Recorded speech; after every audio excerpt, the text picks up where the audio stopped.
নমস্কার। গান, গল্প অ্যান্ড মোড়ে আরও একবার আপনাদের সকলকে স্বাগত। রহস্যের রোমাঞ্চে ভরপুর একগুচ্ছ নতুন গল্প নিয়ে আপনাদের কাছে হাজির হয়েছি এক সম্পূর্ণ নতুন পর্ব নিয়ে, যার নাম রহস্য রোমাঞ্চ সিরিজ। আমাদের আজকের নিবেদন পিতা হত্যা, প্রথম পর্ব। গল্পটি লিখেছেন শ্রীযুত গুপ্তা। তাহলে চলুন শুরু করা যাক আজকের গল্প।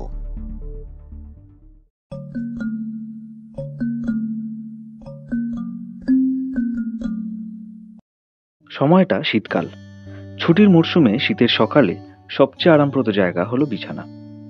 সেই সময় কোনো রকম বিরক্তসূচক ঘটনা মেজাজটা বিগড়ে দেয় একদম। আমারও মেজাজটা বিগড়ে দিল মোবাইলের বিশ্রী শব্দটা। ঘুমন্ত চোখে দেখলাম বাবা ফোন করছে। রিসিভ করে কানে দিতেই ফোনের ওপার থেকে বাবা ব্যস্ত আর অধৈর্য গলায় বলে উঠল, হ্যালো পিন্টু বইরে, ও মর্নিং ওয়াক থেকে ফেরেনি এখনো? ওফ, কতবার বলেছি মোবাইলটা সাথেই নিয়ে যেতে, কিন্তু কে কার কথাই শোনে। ঘরের দেওয়াল ঘড়িতে দেখলাম 7:25 বাজে।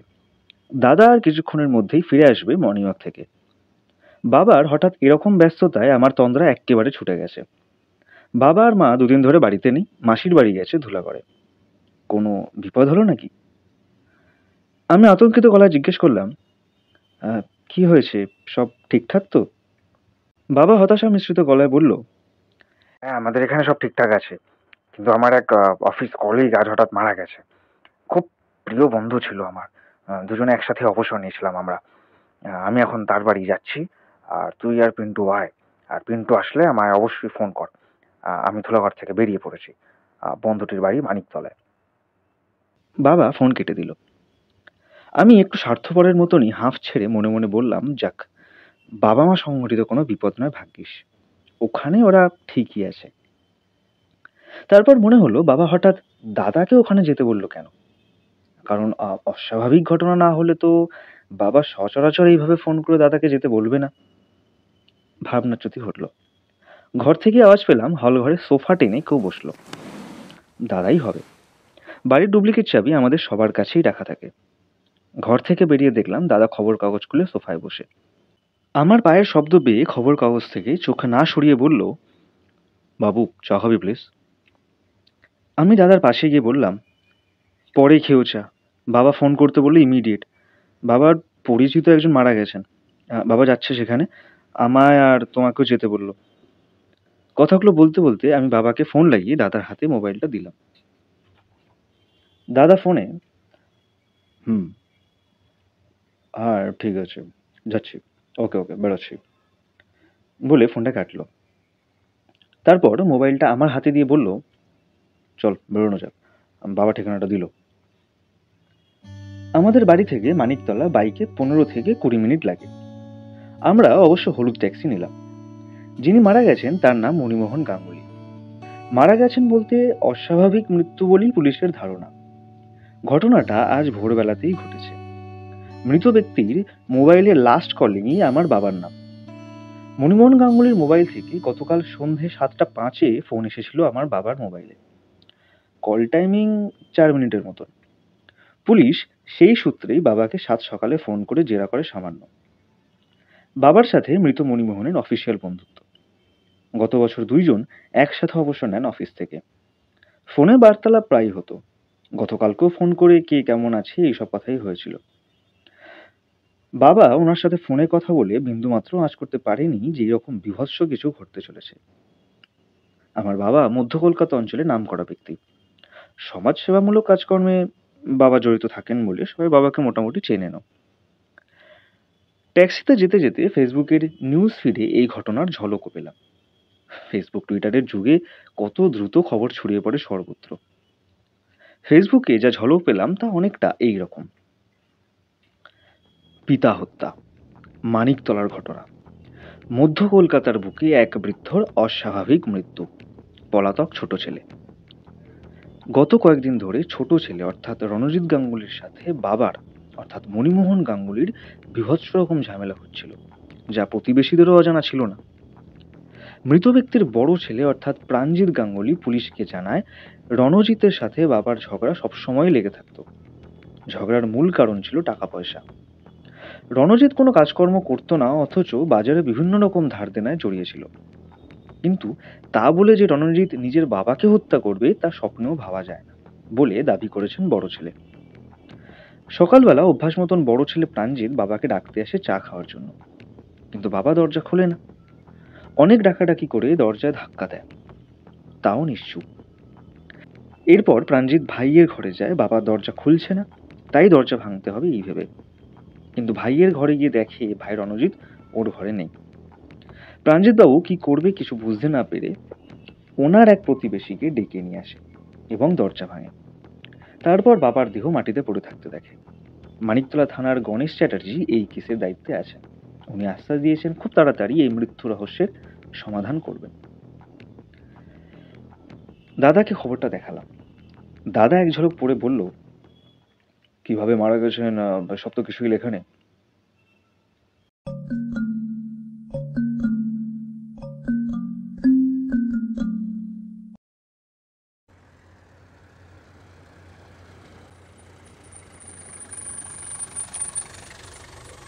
গন্তব্যস্থলে পৌঁছালাম।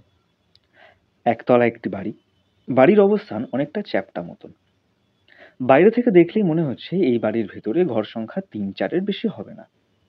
পারিপার্শ্বিক পরিস্থিতি বলে দিচ্ছে এই বাড়িটিতেই ঘটনাটি ঘটেছে। বাড়ির বাইরে কয়েকজন পুলিশ দাঁড়িয়ে, আশেপাশে কৌতূহলী মানুষের ভিড়। বেনামি কয়েকটা মিডিয়া চ্যানেলও এসেছে, কিন্তু পুলিশের কারণেই হয়তো জনমানব ও মিডিয়া দল বাড়ি থেকে সামান্য কিছুটা দূরে দাঁড়িয়ে নিজেদের মধ্যে বার্তালাপ চালিয়ে যাচ্ছে। বাবা এখনো এসে পৌঁছায়নি, ট্রাফিকে আটকে। আমি আর দাদা বাড়ির দিকে না গিয়ে লোকজনদের ভিড়ের দিকে অগ্রসর হলাম।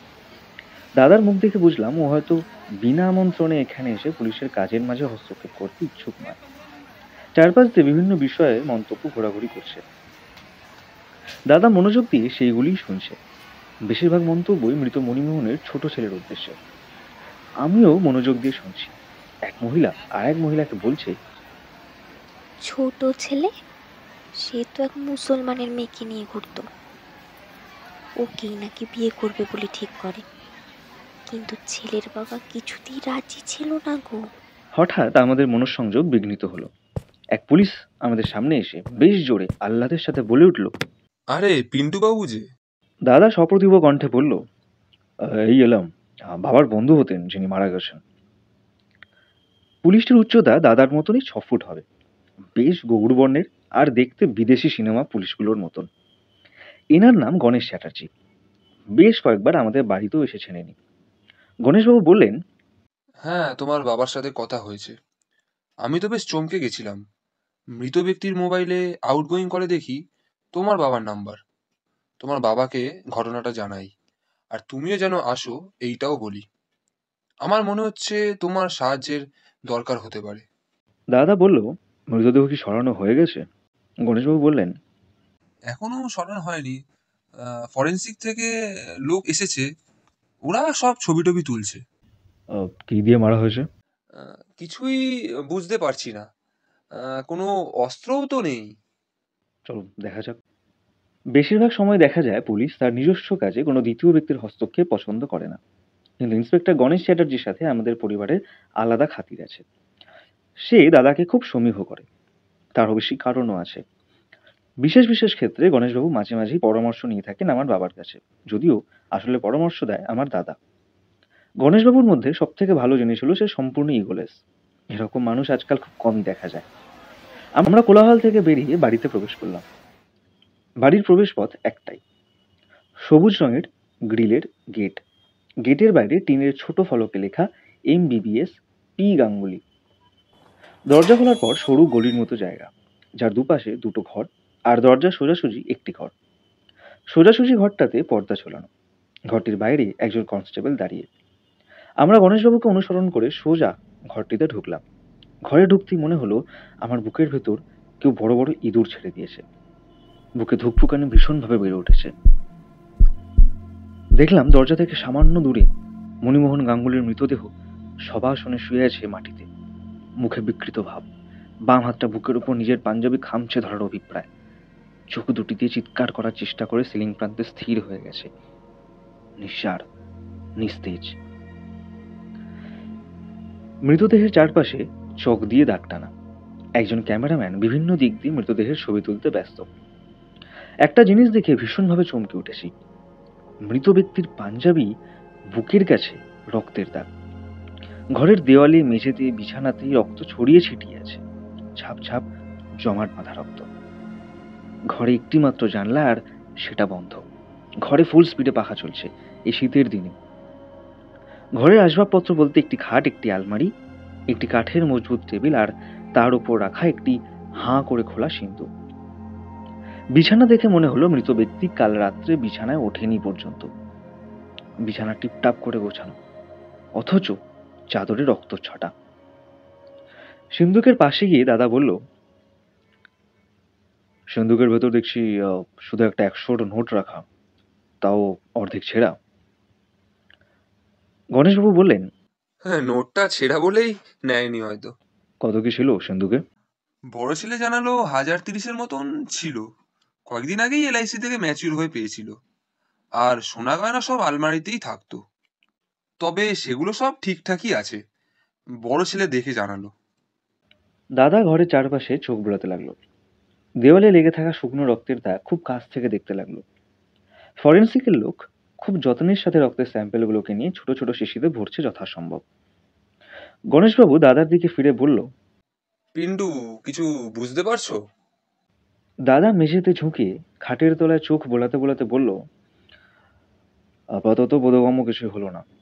এর মধ্যে ফরেন্সিকের একজন ব্যক্তি গণেশবাবুর কানের কাছে কিছু একটা বলে গেল। গণেশবাবু খানিকটা ইতস্তত হয়ে আমাদের উদ্দেশ্যে বলল, পিন্টু, এবার বাইরে যেতে হবে। মৃতদেহ পোস্টমর্টমে যাবে।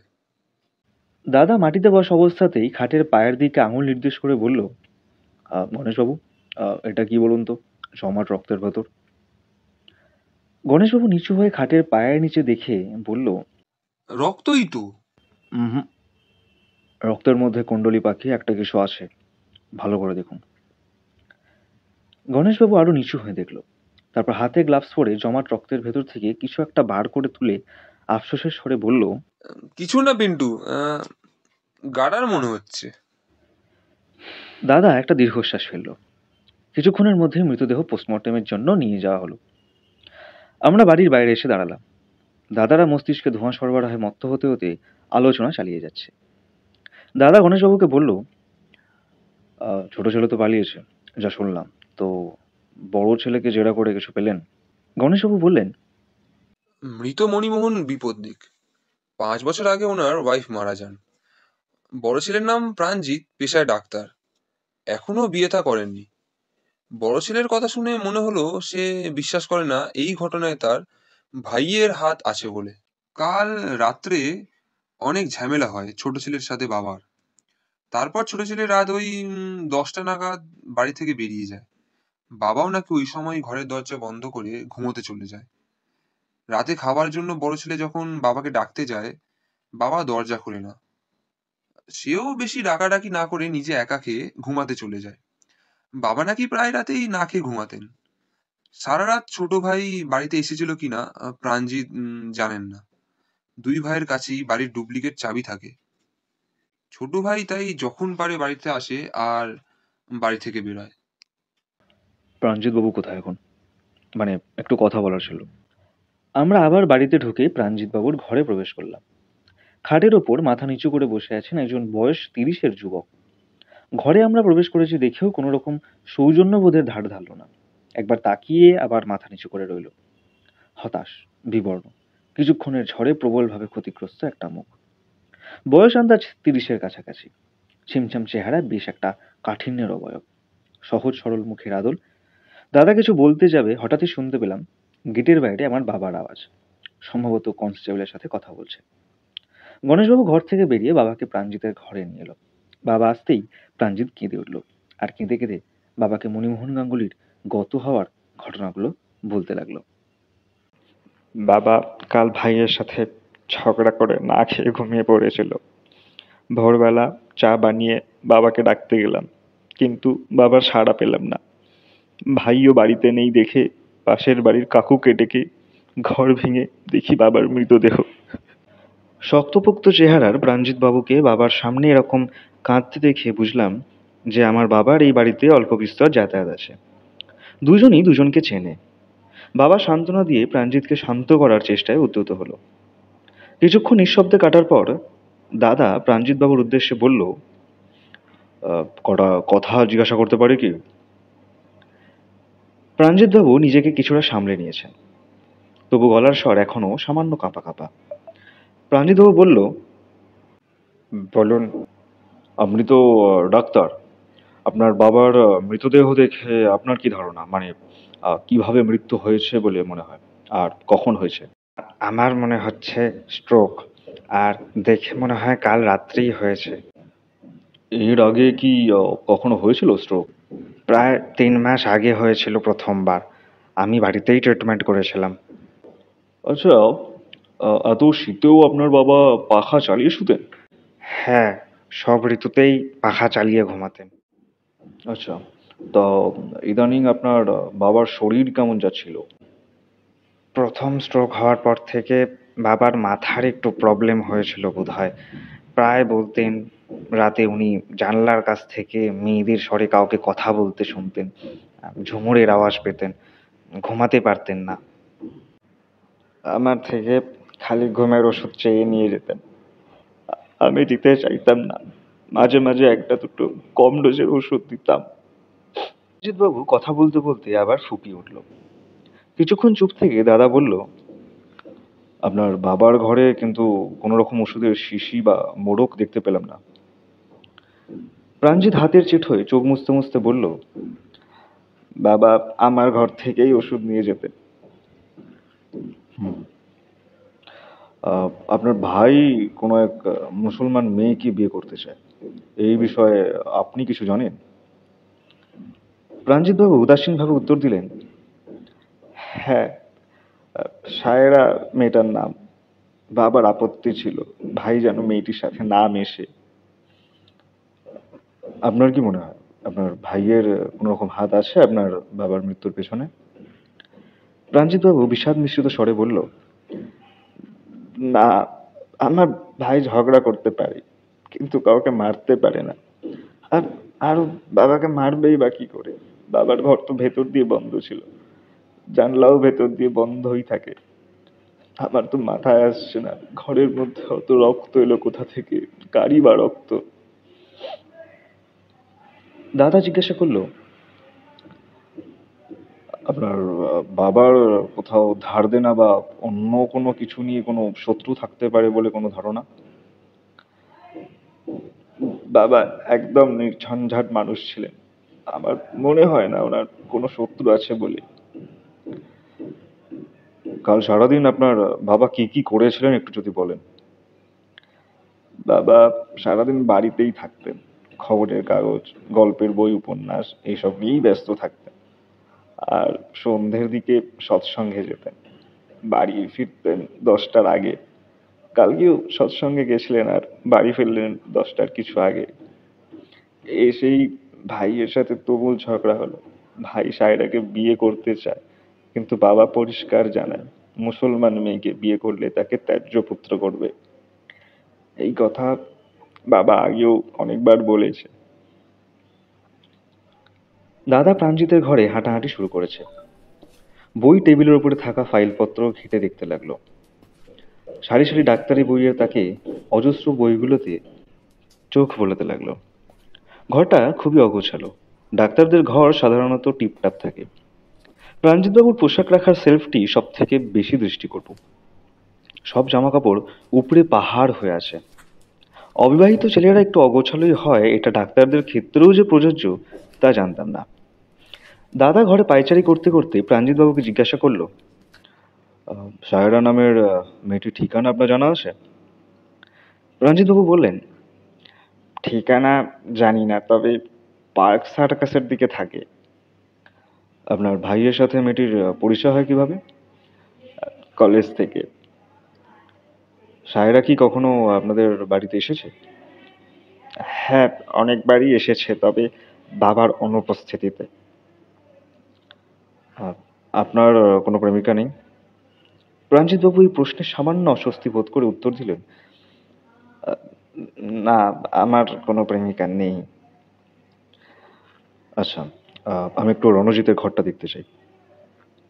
প্রাণজিৎবাবুই আমাদের নিয়ে গেলেন ওনার উল্টো দিকের ঘরটাতে। এই ঘরটি আরও বেশি অপরিষ্কার। ঘরের সবকিছুই অগোছালো।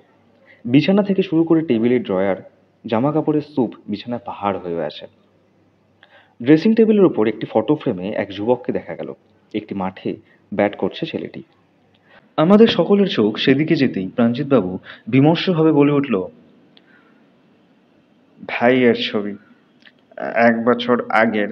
ও খুব ভালো ক্রিকেট খেলে। দুই ভাইয়ের মুখে বেশ মিল আছে এটা বুঝতে পারলাম। দাদা আরো কিছুক্ষণ রণজিতের ঘরে হাঁটাহাঁটি করলো, তারপর বেরিয়ে এলো। বাড়ির একদম কোণ করে বাথরুম, কমন বাথরুম। দাদা বাথরুম থেকেও ঢু মেরে এলো। এরপর আমরা রান্নাঘরের দিকে এলাম। ছোট একখানা রান্নাঘর, বেশ পরিষ্কার আর পরিচ্ছন্ন। দাদা প্রাণজিৎবাবুকে জিজ্ঞাসা করলো, আপনাদের বাড়িতে কাজের লোক কজন? আমরা যে যারটা নিজেরাই করি। মা মারা যাওয়ার পর একজন কাজের লোক রেখেছিলাম, কিন্তু সে একদিন অনেক টাকা পয়সা নিয়ে পালায়। তারপর থেকে আর বিশ্বাস হয় না কাউকে। আচ্ছা, তাহলে প্রাণজিৎবাবু এবার আমরা আসি। দাঁড়ান, একটু চা খেয়ে যান। না না, আর চা বানাতে হবে না এখন। না না, বানাবো না। বাড়ির পাশেই দোকান আছে, ওখান থেকে আনিয়ে নিচ্ছি। আপনাকে যেতে হবে না, আমি আমার লোককে বলে দিচ্ছি, ওই নিয়ে আসুক। নিমাই, নিমাই। একজন হাভেলদার এসে দাঁড়ালো। গণেশবাবু সে হাভেলদারকে বলল, নিমাই, যাও তো, পাশেই চায়ের দোকান আছে, ওখানে গিয়ে বলো যে এই বাড়িতে কয়েকটা চা দিয়ে যেতে। আর আমরা কতজন আছি গুনে নাও। নিমাই বেরিয়ে গেল। কিছুক্ষণ নীরবে কাটলো। তারপর নিমাই একজন কেটলিধারী বুড়োকে সাথে নিয়ে এলো। বুড়োর আবভাবে এক চরম উৎফুল্লতা। বাইরে বেরিয়ে সবাইকে হই হই করে গল্প আলোচনা করবে এরকম এক গভীর ব্যক্তি। বুড়ো সবাইকে চা দিতে দিতে আর চোখে সবার মুখের দিকে তাকাচ্ছে একবার করে। চা পরিবেশন হয়ে গেলে বুড়ো প্রাণজিৎবাবুর সামনে এসে বলল, বাবু, 50 টাকা। প্রাণজিৎবাবু তার বুক পকেট থেকে একটা 100 টাকার নোট নিয়ে বুড়োর হাতে দিল। বুড়ো মনে হয় চোখে কম দেখে। সেই টাকাটা চোখের সামনে নিয়ে ঘুরিয়ে ফিরিয়ে দেখে বলল, খুচরো নেই, পরে এসে নিয়ে যাবো তবে। এই বলে বুড়ো খালি কেটলি নিয়ে বেরিয়ে গেল। বুড়ো বেরিয়ে যেতেই প্রাণজিৎবাবু দাদাকে বললেন, আর কিছু জানার আছে কি? হুম, লাস্ট একটা কথা। আপনি বা আপনার ভাই এই কয়েকদিনে কি আপনার বাবার থেকে টাকা পয়সা বা অন্য কিছু, যেমন গয়না বা সম্পত্তির ভাগ, এসব কিছু চেয়েছিলেন? প্রাণজিৎবাবু বললেন, দেখুন, টাকা পয়সার আমার অভাব নেই, আর সম্পত্তির হিসাব আমি কখনোই চাইনি, কারণ এ তো আমাদের দুই ভাইয়েরই প্রাপ্য। ভাইয়ের সাথে কখনো আমার এই নিয়ে ঝামেলাও হয়নি। যতদূর জানি, বাবার উইলে আমাদের দুই ভাইয়ের সমান ভাগ করা আছে। দাদা দুই হাত জুড়ে নমস্কার করে বলল, এবার আমরা আসি। তবে যাওয়ার আগে আমি আর একবার আপনার বাবার ঘরে ঢুকবো, একা। কথাটা শেষ করেই দাদা মণিমোহনের ঘরের দিকে পা বাড়ালো। কয়েক সেকেন্ড পর দাদা মণিমোহনের ঘর থেকে বেরিয়ে বলল, আসি। আমরা প্রস্থান করলাম মণিমোহনের বাড়ি থেকে।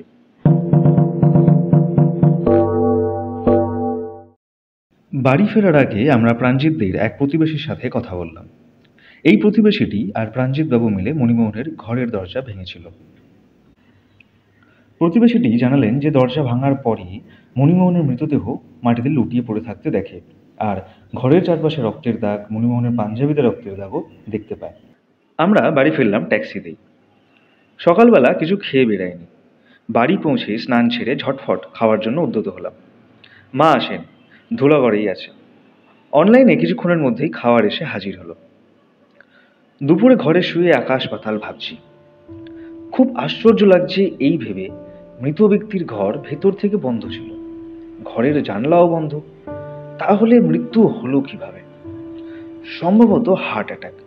কিন্তু যদি তাই হয়, ঘরে অত রক্ত এলো কোথা থেকে? কার রক্ত? হঠাৎ একটা কথা মনে পড়তেই আমি বিছানায় উঠে বসলাম। শার্লক হোমসের এক গল্পে পড়েছিলাম, দ্য অ্যাডভেঞ্চার অফ স্পেকেলব্যাট, যেখানে খুনি তার পোষা সাপ একটা গুপ্ত রাস্তা দিয়ে পাশের ঘরে পাঠিয়ে খুন করার এক কৌশল বার করেছিল। এই বৃদ্ধের ক্ষেত্রেও কি তবে এইরকমই কিছু কৌশল অবলম্বন করা হয়েছে? ইস, এই কথাটা আগে মনে পড়লে আমিও দেখতাম যে সত্যিই কোনো যোগসূত্র আছে নাকি মৃতের ঘরের সাথে তার ছেলেদের ঘরের। হঠাৎ কলিং বেলের শব্দে আমার ধ্যান ভঙ্গ হলো। ঘর থেকে বেরিয়ে মেন গেটের দিকে যেতেই আমার চোখ পড়ল মেন গেটের নিচে পাপোজের কাছে একটা ভাঁজ করা কাগজ। তাড়াতাড়ি দরজা খুলে বাইরে চোখ বোলালাম। দুপুরের নির্জনতায় কেউ চোখে পড়ল না। কিছুক্ষণ দরজার সামনে দাঁড়িয়ে থাকলাম, কিন্তু কোনো ফলাফল পেলাম না। অবশেষে পাপোশ থেকে কাগজটা তুলে দাদার ঘরে গেলাম। দাদা ওর বিছানায় চোখ খোলা অবস্থায় শুয়ে, আর বুকের ওপর একটা ডায়েরি উল্টে রাখা। আমার উপস্থিতি টের পেয়ে বলল, কে এসেছিল? ভাঁজ করা কাগজটা দাদার হাতে দিয়ে বললাম, কাউকেই দেখলাম না, তবে এটা পাপোজের কাছে ছিল। দাদা শুয়ে থাকা অবস্থাতেই কাগজের ভাঁজ খুলে পড়ে কিছুক্ষণ স্থির চোখে কিছু ভাবল। তারপর মৃদু হেসে কাগজটা আমার হাতে দিয়ে বলল, থ্রেড। কাগজটা হাতে নিয়ে দেখলাম তাতে লেখা আছে, তদন্ত বন্ধ কর, নইলে প্রাণে মারা যাবি। পরিষ্কার সুন্দর হাতের লেখায়। দাদাকে বললাম, এ কি পাঠালো? দাদা বলল, যে অপরাধী সেই পাঠিয়েছে নিশ্চয়। দাদা বিছানা থেকে উঠে সিগারেটে অগ্নিসংযোগ করে আবার বলল, আর একটা ক্লু আমি পেয়েছি, তবে মোটিভ কি সেটা এখনো স্পষ্ট হয়নি আমার কাছে। আমি জিজ্ঞাসা করলাম, কি ক্লু আছে চিঠিতে? ক্রমশ প্রকাশ্য। আমি আবার জিজ্ঞাসা করলাম, মৃত্যুটা হলো কিভাবে? দাদা সিগারেটের ধোঁয়া ছাড়তে ছাড়তে বলল, সেটা ধোঁয়াশায় আছে রে, পোস্টমর্টেম রিপোর্টই ভরসা মনে হচ্ছে। কিছুক্ষণ থেমে আবার বলল, আহ, বিকেলে একটু বেরোবো, তুই যেতে চাইলে এখন একটু রেস্ট নিয়ে নে।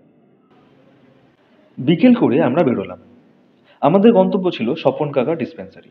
প্রসঙ্গত বলে রাখি, স্বপন কাকা হলেন আমাদেরই এক প্রতিবেশী। উনি হাতের লেখা বিশেষজ্ঞ। ওনার ডিসপেন্সারি কলেজ স্ট্রিটে। স্বপন কাকার কাছ থেকে শুধু জানতে পারলাম যে থ্রেট চিঠিটা লিখেছে সে হলো বাঁহাতি। বাড়ি ফেরার আগে আমি আর দাদা কলেজ স্কোয়ারের বেশ কয়েক রাউন্ড হাঁটাহাঁটি করলাম। যান্ত্রিক শহরের বিরক্তকর কোলাহল থেকে সাময়িক আরাম দেয় কলেজ স্কোয়ার।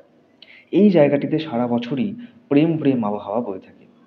কলেজ ইউনিভার্সিটির সমস্ত ছাত্রছাত্রীদের সমাগমে এই জায়গাটি যেন সবসময় চির যৌবনত্ব বহন করে, সর্বত্র প্রেম বিনিময় করে বেড়ায়। আবার বয়স্ক মানুষদের আড্ডাতেও বয়োজ্যেষ্ঠরা খুঁজে পায় নিজেদের মধ্যে নবপ্রাণ।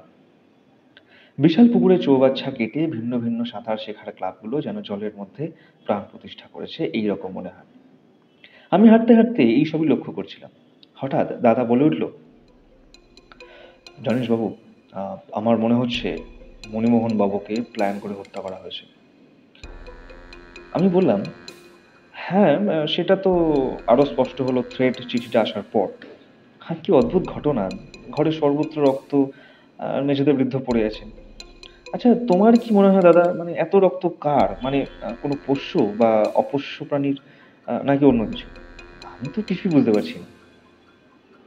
আমার প্রশ্নের কোনো উত্তর না দিয়ে দাদা আমায় প্রশ্ন ছুড়ে দিল, আচ্ছা বাবু, একটা কথা বল, মণিমোহনকে যদি তার ছোট ছেলে হত্যা করে, তাহলে তার পেছনে কি কি মোটিভ থাকতে পারে?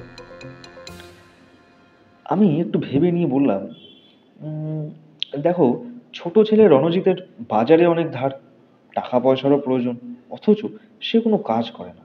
টাকা পয়সার জন্য খুন করতে পারে, কারণ যে খুন করেছে সে ওনার সিন্ধুক থেকে টাকাও লোপাট করেছে। গুড। আর কি কারণ থাকতে পারে? আর একটা কারণ হলো, রণজিৎ যাকে বিয়ে করতে চায় সে একজন মুসলিম। মণিমোহন বেঁচে থাকলে রণজিৎ বিয়ে করতে পারতো না, আর বাবার অমতে বিয়ে করলে সম্পত্তির ভাগ থেকে বহিষ্কার হতো। দাদা দেখলাম কিছু উত্তর দিল না, কিছুক্ষণ অন্যমনস্ক হয়ে গেল, আর তারপর আবার জিজ্ঞাসা করলো, আর মণিমোহনের বড় ছেলে প্রাণজিৎ যদি খুনটা করে থাকে, তাহলে তার পেছনে কি মোটিভ থাকতে পারে? এই প্রশ্নের উত্তরে আমি কিছু বললাম না। কারণ এর উত্তর আমার কাছেও নেই। তবে দাদার প্রশ্ন শুনে মনে হলো প্রাণজিৎ বাবুকেও সাধুর দলে আগে থেকে ফেলে দেওয়া ঠিক নয়। সম্ভাবনা সব দিক থেকেই থেকে যায়। মানুষের মন আর তার প্রবৃত্তি বড়ই জটিল, বাইরে থেকে আঁচ করা অসাধ্য। মনের ভেতর আরো একটা আশঙ্কা বারবার নাড়া দিচ্ছিল। হয়তো দুই ভাই মিলিতভাবে তাদের বাবাকে মৃত্যুর দিকে ঠেলে দিয়েছে। আমরা বাড়ি ফিরলাম। তখন সন্ধ্যে 8:30 প্রায়। বাড়ি আসতেই দেখলাম ইন্সপেক্টর গণেশবাবু আর বাবা দুজনে মিলে চা খাচ্ছেন। আমাদের দেখতে পেয়ে গণেশবাবু বলে উঠল, পিন্টু, পোস্টমর্টম রিপোর্ট কালকের আগে পাওয়া যাবে না। তবে ডাক্তারের সাথে কথা বলে যা জানতে পারলাম, মণিমোহনের মৃত্যু হয়েছে হার্ট অ্যাটাকে। অস্বাভাবিক কিছু থেকে ভয় পেয়ে হার্ট অ্যাটাক হয়েছে। মৃতদেহে কোনো রকম আঘাত বা আঁচড়ের দাগ নেই। মৃত্যুর সময় রাত 10টা থেকে 10:30টার সমসাময়িক হবে। মৃতের ব্লাড গ্রুপ ও পজিটিভ, কিন্তু ঘরের চারপাশে যেসব রক্ত ছিল সেটার স্যাম্পল টেস্ট করে জানা গেছে সেটা AB পজিটিভ। আর সেই রক্তের সাথে ল্যাটিক্স নামক এক পদার্থ ও স্যালিকাইলেটস নামক কেমিক্যালের মিশ্রণও কিন্তু পাওয়া গেছে। এক টানা কথাগুলো বলে গণেশবাবু দাদার দিকে তাকালেন। দাদা সবটা শুনে ভ্রু কুঁচকে গণেশবাবুকে বললেন, রণজিতের গার্লফ্রেন্ডের কোনো খোঁজ নেওয়া হয়েছে? গণেশবাবু বললেন, হ্যাঁ, আমি পুলিশ পাঠিয়েছিলাম সায়রার বাড়ি জেরা করার জন্য। যেহেতু রণজিৎ পলাতক কাল রাত্রি থেকেই, কিন্তু ওখানে জানতে পারলাম সায়রাও বাড়িতে নেই। কোথায় গেছে ওর বাড়ির কেউ সেরকম বলতে পারলো না। আমার মনে হচ্ছে সায়রা আর রণজিৎ দুজন একসাথেই পালিয়ে কোথাও গা ঢাকা দিয়ে আছে। গণেশবাবু, আমি একটা অজান্তে ঢিল ছুটতে চাই, আপনার সাহায্যের প্রয়োজন আমার। বলো পিন্টু, কি করতে হবে আমায়? আমি আজ রাতে মৃত মণিমোহন বাবুর বাড়িতে থাকতে চাই। আচ্ছা, তুমি কি এই তদন্তের অন্য কোনো সূত্র পেয়েছো? হ্যাঁ, পেয়েছি, তবে অতটাও পরিষ্কার নয়। আমি অপরাধীকে হাতে নাতে ধরার জন্য একটা ফন্দি এঁটেছি। জানি না এই ফন্দি কার্যকর হবে নাকি, তবে একটা চেষ্টা করে দেখতে হবে। বলতে পারেন না, অন্ধকারে ঢিল ছুঁড়ে লক্ষ্যভেদ করার প্রচেষ্টা মাত্র। তাহলে আমি প্রাণজিৎ বাবুকে ফোন করে বলে দিচ্ছি যে আমরা আসছি ওনার বাড়ি, আর আমরা আজ ওখানেই থাকবো। গণেশবাবুকে থামিয়ে দিয়ে দাদা বলল, না না, ফোন করে আগে থেকে ওনাকে জানালে হবে না। ডিরেক্ট ওনার বাড়ি যাব। আপনি আমায় ছেড়ে চলে আসবেন, আমি একাই থাকবো। দাদার কথায় বেজায় মন খারাপ হয়ে গেল। একা থাকবো মানে? আর আমি কি করব? এই রকম একটা উত্তেজনামূলক ঘটনায় আমি থাকবো না? সঙ্গে সঙ্গে বলে উঠলাম, দাদা আমিও যাব তোমার সাথে, আর তুমি আপত্তি করবে না প্লিজ। দাদা বড় চোখে একবার তাকিয়ে শুধু বলল, না। আমিও দাদাকে একা ছাড়ার পাত্র নই। বললাম, তুমি যেখানে যাবে সেখানে আমিও থাকবো। মানে তুমি যেখানে যাবে সেখানে আমি থাকবো না, এটা হতে পারে? আমি যাচ্ছি তোমার সাথে। আর আমার এটা বিশ্বাস যে তুমি থাকতে আমার কোনো ভয় নেই। কথাগুলো বেশ জোরের সাথেই বললাম। এবার গণেশবাবু আপত্তি জানালেন। না পিন্টু, আমি তোমাকে একা রেখে আসতে পারবো না। যদি কিছু দুর্ঘটনা ঘটে যায় তবে আমার রেসপন্সিবিলিটির উপর প্রশ্ন উঠবে। বাবা এতক্ষণ চুপ ছিল। গণেশবাবুর কথা শুনে বাবা বলে উঠল, হ্যাঁ পিন্টু, গণেশবাবু তোর সাথে গেলে ভালোই হবে বলে আমার মনে হয়। আমি আবার বলে উঠলাম, আমিও যাচ্ছি তোমাদের সাথে। দাদা আর কিছু বলল না। এরপর আমরা রাতের খাওয়া দাওয়া অল্পের উপর করে মানিকতলার উদ্দেশ্যে রওনা হলাম।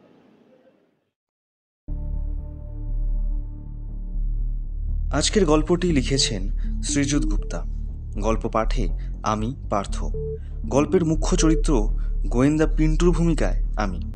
গল্পে গণেশ চ্যাটার্জি অর্থাৎ পুলিশের ভূমিকায় সুমন পাত্র। অন্যান্য পার্শ্ব চরিত্রে আমি এবং মহিলা কণ্ঠে লিপি। কেমন লাগলো আজকের এই এপিসোড আমাদের অবশ্যই কমেন্টে জানাবেন। ভিডিওটি ভালো লাগলে একটি লাইক করুন, শেয়ার করুন এবং এই রকমই আরও নতুন নতুন অডিও স্টোরি পেতে আমাদের চ্যানেলটি অবশ্যই সাবস্ক্রাইব করুন। আপনারাও চাইলে আপনার লেখা কোনো গল্প বা জীবনের কোনো অভিজ্ঞতা আমাদের সাথে শেয়ার করতে পারেন। আমরা সেটা শোনাবো সকলকে। আমাদের একটি ফেসবুক পেজ আছে, যার লিঙ্ক ভিডিও ডেসক্রিপশনে ও প্রথম কমেন্টে দেওয়া আছে। আপনারা সেখান থেকে সরাসরি আমাদের সাথে যুক্ত হতে পারেন। আজকের মতন এখানেই শেষ করছি। খুব শীঘ্রই দেখা হচ্ছে এই গল্পের দ্বিতীয় এবং অন্তিম পর্ব নিয়ে। সকলে ভালো থাকুন, সুস্থ থাকুন এবং অপরকে ভালো রাখুন। নমস্কার।